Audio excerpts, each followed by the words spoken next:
Class 10th math NCERT chapter 1.2 वास्तविक संख्या। Question number 5, जांच कीजिए कि क्या किसी प्राकृत संख्या n के लिए संख्या 6 की घात n अंक 0 पर समाप्त हो सकती है। तो सबसे पहले हमको समझना होगा कि प्रश्न क्या कहना चाह रहा है। प्रश्न कहना चाह रहा है कि 6 की घात n, यदि अपन हल करें n क्या है, जहाँ प्राकृत संख्या जैसे 6 की घात 1, 6 की घात 2, 6 की घात 3, 6 की घात 1 का अर्थ 6, 6 की घात 2 का अर्थ 36, 6 की घात 3 का अर्थ 216। तो ये कहना चाह रहा है कि इसको जो हल करके लिख रहे हैं हम, क्या ये संख्या 0 पर समाप्त हो रही है, इस संख्या के अंत में 0 आ रहा है या नहीं आ रहा है, क्या कभी आ सकता है अनंत तक, जैसे अपन ये रखते चले 1 2 3 4 5 6 7, क्या कभी आ सकता है, ये ऐसा पूछ रहा है। कभी ना कभी एक बार भी आ सकता है क्या, तो इसका आंसर होगा नो, नहीं आ सकता। कारण क्या होगा, क्यों नहीं आ सकता, तो हमको वो कारण बताना जरूरी है। कारण हमको बताना है कि 6 की घात n 0 पे समाप्त हो, इसके लिए आवश्यक है कोई भी संख्या की घात n 0 पर समाप्त हो, उसके लिए आवश्यक है कि जो संख्या है 5 से विभाजित होनी चाहिए। मतलब कि यदि ये 5 से विभाजित नहीं है तो इसके अंत में 0 नहीं आएगा कभी भी। तो मतलब कि इसके अभाज्य गुणनखंड में एक तो 2 आना चाहिए और एक 5 आना चाहिए। तो आप देखो, यदि किसी संख्या के अभाज्य गुणनखंड में 2 और 5 है तो उसका आंसर कितना होता है 10। देखो अंत में 0 आ गया कि सर 2 और 5 के साथ में 7 आ जाए तो देख लो आप, 5 दूना 10, 10 ही 7 70 आ रहा है 0। आप 2 और 5 के साथ गुणनखंड में कुछ भी ले लो, दुनिया की कोई सी भी संख्या के सर हम क्यों ना 91 ले ले, तो 5 दूना 10, 91 से गुणा करो 910 आ जाएगा। तो मतलब की बात यह आ रही है कि अंत में 0 आने के लिए क्या आवश्यक है कि इस संख्या के अभाज्य गुणनखंड में, इस संख्या के अभाज्य गुणनखंड में हम लोगों को, इस संख्या के अभाज्य गुणनखंड में हम लोगों को 2 और 5 चाहिए। अंकगणित आधारभूत प्रमेय के अनुसार हमको इस संख्या के गुणनखंड में, अभाज्य गुणनखंड में 2 और 5 आवश्यक है। यदि आते हैं 2 और 5 तो ये संख्या 0 पर समाप्त होगी, अन्यथा 0 पर समाप्त नहीं होगी। तो हम यहाँ पर लिखेंगे 6 की घात n के, 6 की घात n के अंत में 0 आने के लिए, थ्योरेटिकल क्वेश्चन है, बस लिखना है इसके बारे में ना, आने के लिए आवश्यक है कि 6 के अभाज्य गुणनखंड 2 और 5 शामिल हो। अभाज्य गुणनखंड में 2 और 5 शामिल हो, यदि शामिल होगा तो ही 0 पर समाप्त होगी। परंतु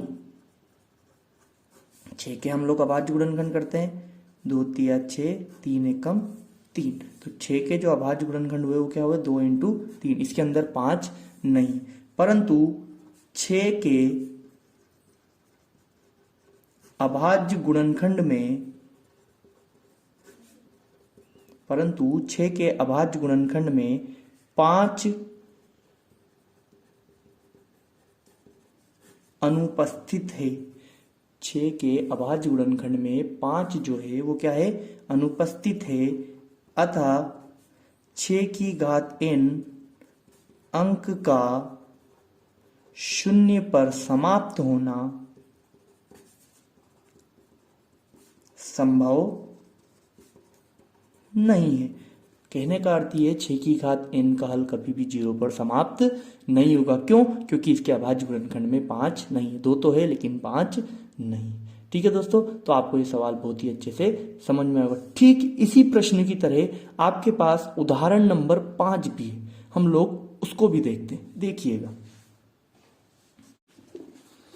देखिएगा, यह आपका उदाहरण नंबर 5 है। संख्याओं 4 की घात n पर विचार कीजिए। जैसे कि यहाँ पर देखो संख्या 6 की घात n था, अब की बार कह रहा है 4 की घात n पर विचार कीजिए जहां n एक प्राकृत संख्या है। जांच कीजिए कि क्या n का कोई ऐसा मान है जिसके लिए 4 की घात n अंक शून्य पर समाप्त हो। बिल्कुल सेम समान सवाल है, वहां पर 6 की घात n है, यहाँ पर 4 की घात n है। तो यही लाइनें हम लोग वापस से रिपीट करने वाले हैं। देखना दोस्तों, तो ये लाइनें हमने 6 की घात n के लिए जो लिखी थी वो लाइनें हम 4 की घात n के लिए लिखेंगे। तो हल देखना इसका, 4 की घात n अंक के शून्य पर समाप्त होने के लिए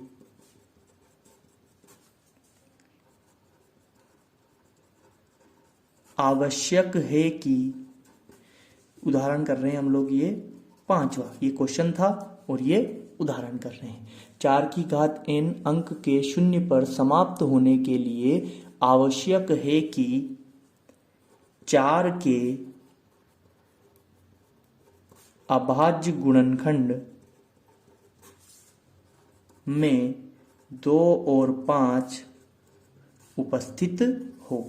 परंतु 4 के अभाज्य गुणनखंड करें, 2 दूना 4, 2 एकम 2। 4 के अभाज्य गुणनखंड में तो 2 और 2 ही, 2 तो है लेकिन 5 नहीं है। परंतु 4 की घात n अंक के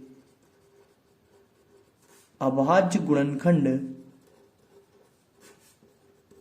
में 5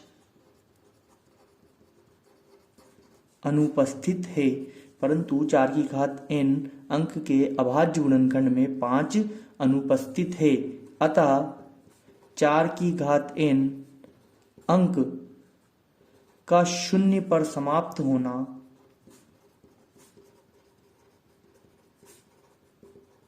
संभव नहीं है। शून्य पर समाप्त होना संभव नहीं है। देखो, अब यदि यहां पर 5 होता, 4 इंटू 5 और इसकी घात n होती, तो 4 इंटू 5 की घात n है हमारे पास, 1 मान लेते हैं। तो 4 पंजो 20 की घात 1 यानी कि 20, 20 की घात 2 यानी कि 400, 20 की घात 3 यानी कि 8000। बात समझ में आ रही है आप लोगों को? तो कुछ इस प्रकार से यदि होगा तो शून्य पर समाप्त होगा, अन्यथा नहीं होगा। तो इस सवाल का पैटर्न बहुत ही आसान है, दोनों सवाल एक जैसे हैं, बस आपको लिखना है यदि 2 और 5 है अभाज्य गुणनखंड में तो 0 पर समाप्त होगा, अन्यथा नहीं होगा। क्योंकि यहाँ पर इसके अभाज्य गुणनखंड में 2 और 5 नहीं, 2 है लेकिन 5 नहीं है, इसलिए यहाँ पर 5 अनुपस्थित है। अतः 4 की घात n अंक का शून्य पर समाप्त होना संभव नहीं है। आई होप आपको ये सवाल बहुत ही अच्छे से समझ में आया होगा। यदि सवाल अच्छा लगा है और आगे के सवाल आप लोग देखना चाहते हैं, हमारे चैनल से जुड़ना चाहते हैं, तो चैनल को सब्सक्राइब जरूर करें।